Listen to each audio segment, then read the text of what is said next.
Okay, everyone, welcome. I am Alyssa Ray, Chief Sustainability Officer of Sustain.Life, and this is the Week in Sustainability. I am joined today by two of our team members and a new face for this group.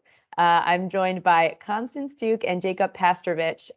They'll introduce themselves in just a moment, but I do want everyone to know Jacob is the one usually producing these events. He leads our content team, and we have the privilege today of having him on camera to give him a taste of what it feels like. So Jacob, Constance, please introduce yourselves. I think you did me justice. Thanks, Alyssa.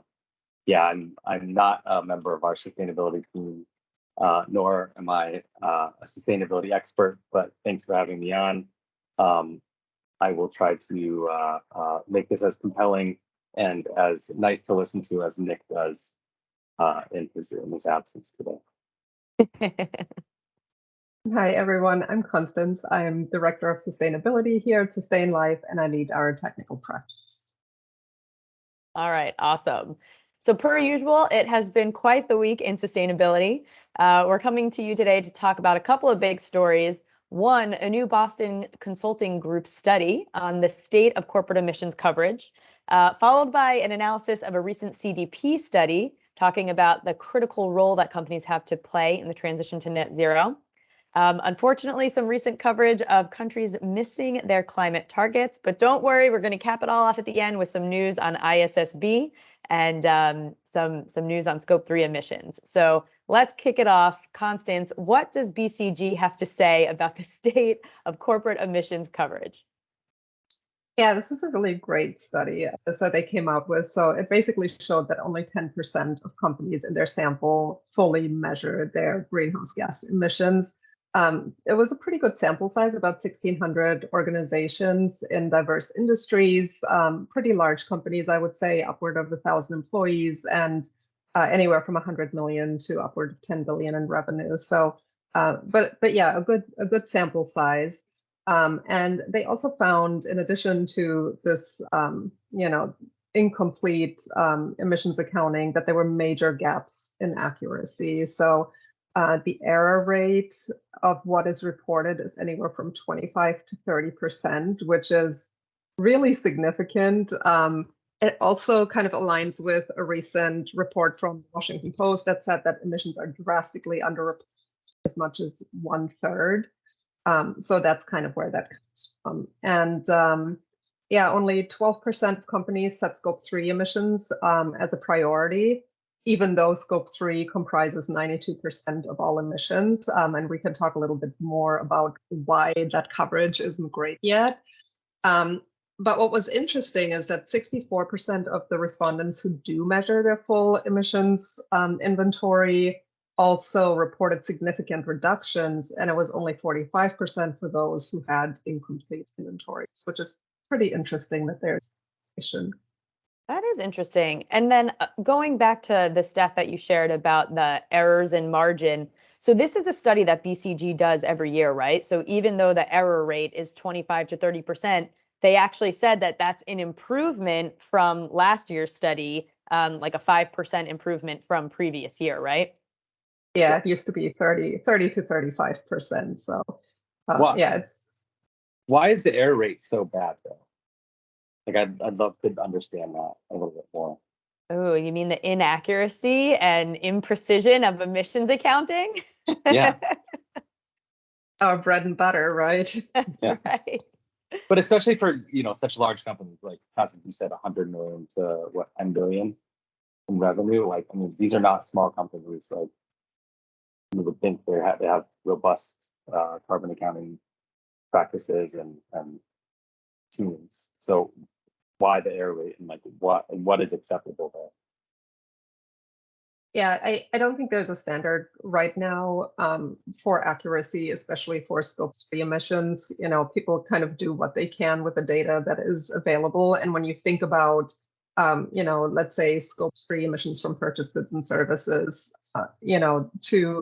to figure out what the emissions associated with your purchases are, all the tiers up into the value chain, it's just really challenging, and it can take years to get this information from your suppliers. And then if your suppliers are really immature in their sustainability journey, they just may not be ready to even track that information. So just sometimes getting your hands on the data is just so challenging, and sometimes, insurmountable. Yep. And I think, at the highest level, what this study is saying is while we're making progress and we are improving, there is still a big issue with not just the accuracy of emissions outputs and calculations, but on the coverage of what those figures are even representing, and it being too narrow, against an organization's entire footprint. So certainly a whole lot of work to be done. And there was actually one quote that I found pretty compelling. I hope I do not butcher this name, but it was from the global leader of BCG's climate and sustainability practice, Hubertus Meinik. Have I gotten that right? Excellent. And this is what he said, that this is what was featured.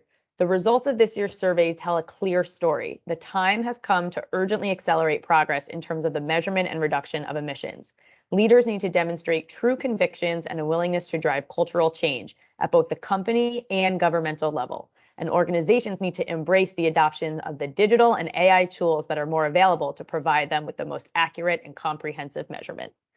And so clearly, I have to give a little bit of a shameless plug for carbon management platforms like our own. But I think honestly, what this quote is demonstrating is that there is a clear need to leverage the power of technology to integrate and make the best use of available operational data from a business to to get these emissions insights out of this transactional level business data.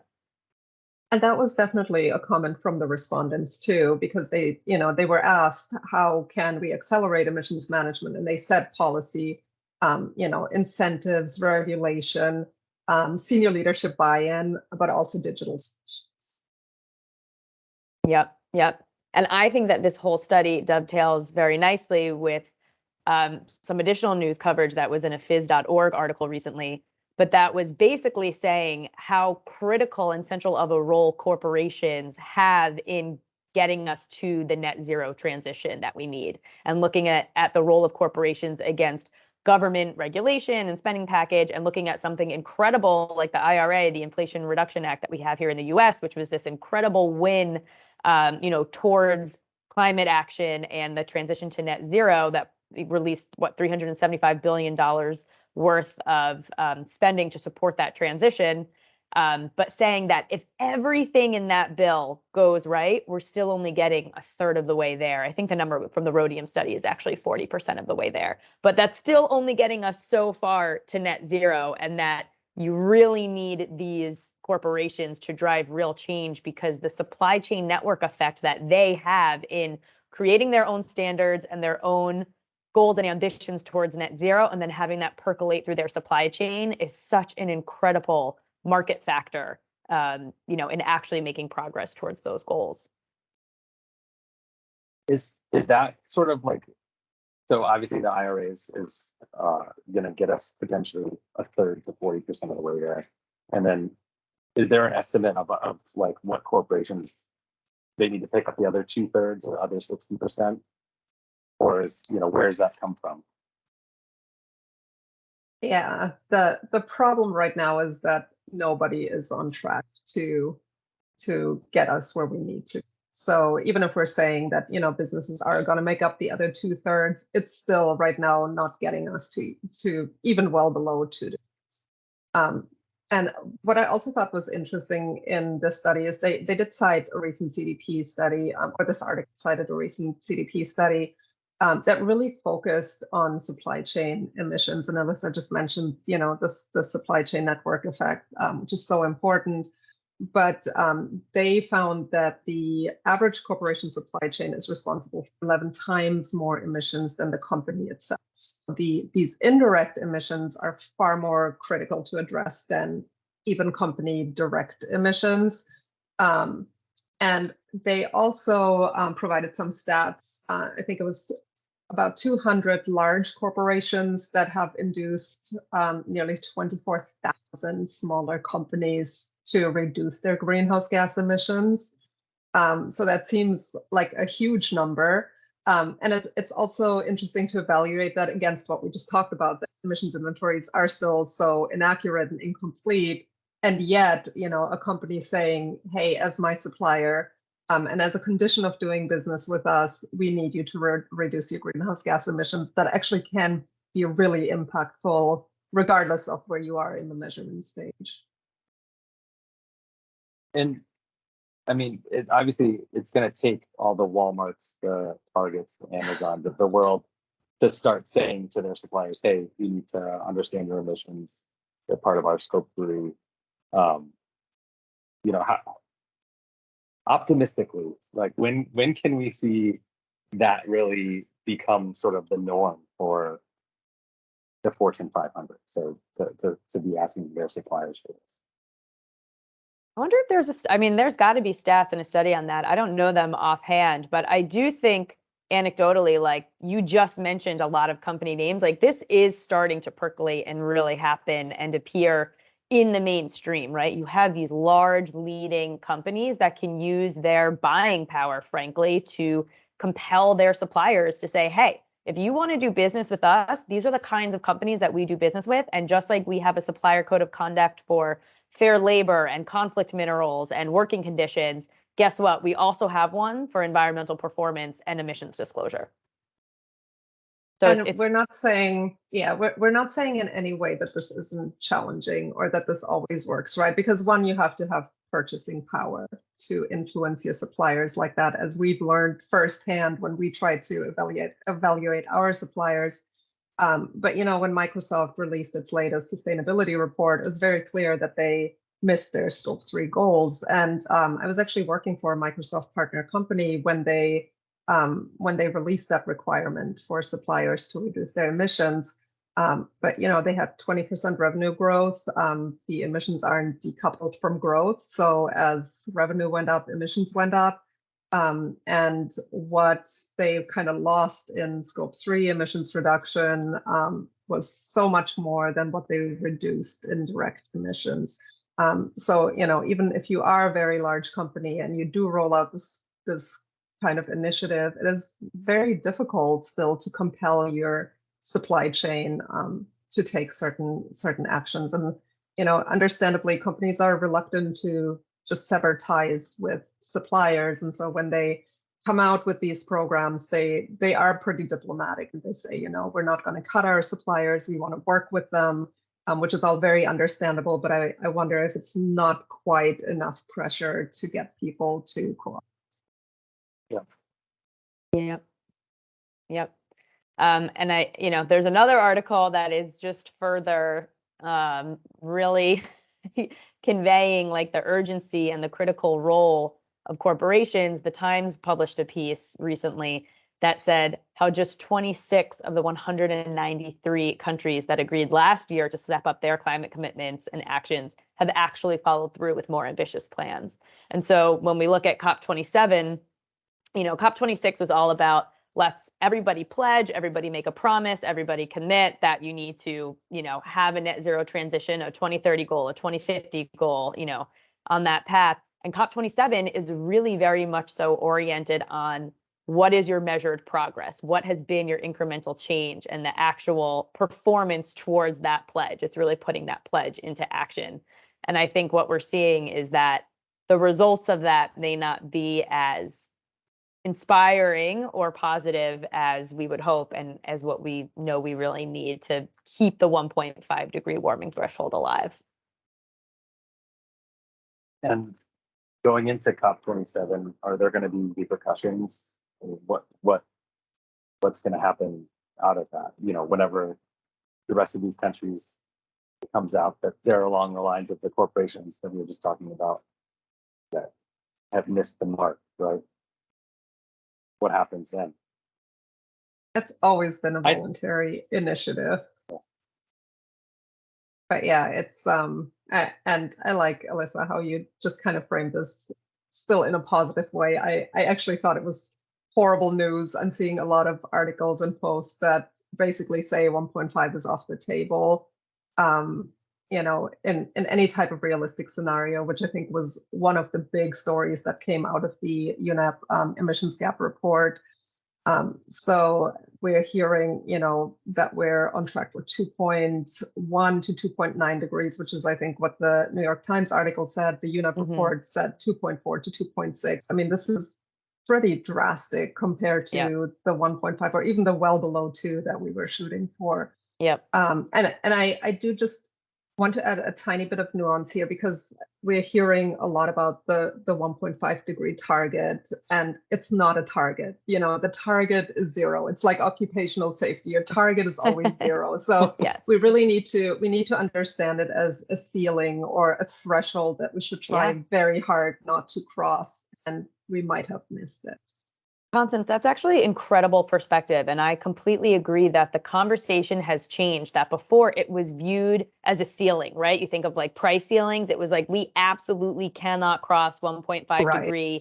Like if we do, the very last thing is 2 degrees. Like it has to be below 2 degrees. And I do think that just colloquially, that conversation, just like the grammar, the syntax in the conversation has changed a little bit, where it becomes this warming target. Oh, let's not, like let's have it be 1.5, 2 degrees, but like there's no conversation of, well, really it should be 0. Those are your absolute dead drop minimums. And it's kind of becoming a little bit of that price floor to say like, okay, like it's probably going to be 1.5, like let's try to rein it in so it's not 2.9 or 3.0. And just psychologically, I think that's actually a pretty important thing to call out. Yeah, we've definitely seen that evolve in the wrong direction for sure. But also to not leave this. Oh, go ahead, Jacob. I was just gonna say the goalposts can't keep moving, because like then it leaves criticism open from maybe more nefarious skeptics to say, oh well, you said 1.5 before, now it's 2.5. Like we're really fine doing 3.5. Like okay. This is not a negotiating tactic, right? Yeah. Like it needs to be a firm line in the sand. Yep. Yes. All right. Two important pieces. I don't think we've spoken about this yet. So it's a little bit of bad news, good news.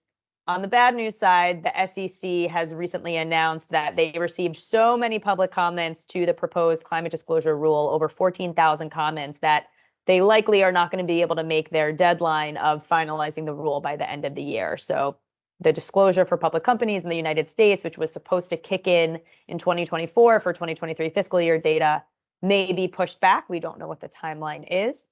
But on the good side, let's end with a happy note. The IFRS has unanimously voted the inclusion of Scope 3 emissions in the impending ISSB standard. And so that's a really big deal. This is an international standard meant to align international disclosure. And so where the SEC maybe has fallen short or fallen slow, the ISSB has shown real progress and leadership in pushing forward the critical requirement of Scope 3. Yeah, I think that's amazing news. And even though we've talked about how inaccurate, especially Scope 3 inventories are, and how incomplete because it's difficult to get the data, I think it's okay to work with what we have. So, we don't want to send the message that you should not take any action until you get the measurement component perfectly. It's okay to set a target against what you have. Just be prepared for this to be a dynamic process and adjust it as needed. And definitely don't wait to take action until you have a complete and accurate inventory. You can launch efficiency initiatives and buy renewable energy before you even start an emissions inventory. So I would just recommend for everyone to document these initiatives diligently, so later on you can go back and report your progress against the base year. But it shouldn't be a reason to wait any longer. Absolutely. I mean, you cannot let perfect be the enemy of good here. That's obviously like best practice in most things, but I have so many conversations with leaders in the field, and that is by far and away, like that's the resounding message, is like, it's not perfect. It's evolving. Like this is very much like a relatively nascent field with imperfections, and you just have to keep chipping away and making progress and learning lessons. And, this is very much about the journey and the progress as much as it is about that final end goal. And I will maybe we can end here as a quick shameless plug. I mean, I think this is like a good sort of jumping off point to talk about a feature that we're sort of launching in a couple of weeks. Basically giving folks the ability to look at their purchase goods and services, where their spending lies, to help to understand, okay, get the start of an understanding of your scope 3 emissions, right? Like, how do you look at that stuff? So we have a launch event on November 15th at noon Eastern time online. We'll link in the show notes. But I don't know if you guys want to talk more about that briefly as a wrap, but No, I think that's it. Like, everybody knows scope 3 emissions, supply chain, value chain emissions. Like, this is really hard stuff. And so if you're a company and you're grappling with that and you're intimidated or it's daunting and you need to figure it out, I do encourage you to check out the launch event. That kind of action are exactly the tools that we're trying to make available to businesses across our whole platform. But this is a really powerful one to engage with your supply chain. So we encourage you to come. For our benefit, for your benefit, for the planet's benefit, we all win here. So I think right. that's it. All right, folks. Thanks for letting me crash the party this week. Always. It's great to have you. Absolutely. Thank you for joining us, Jacob and Constance. Thank you always for your participation. And for folks on the line, we will see you next week for more commentary on sustainability stories. Everyone. Bye.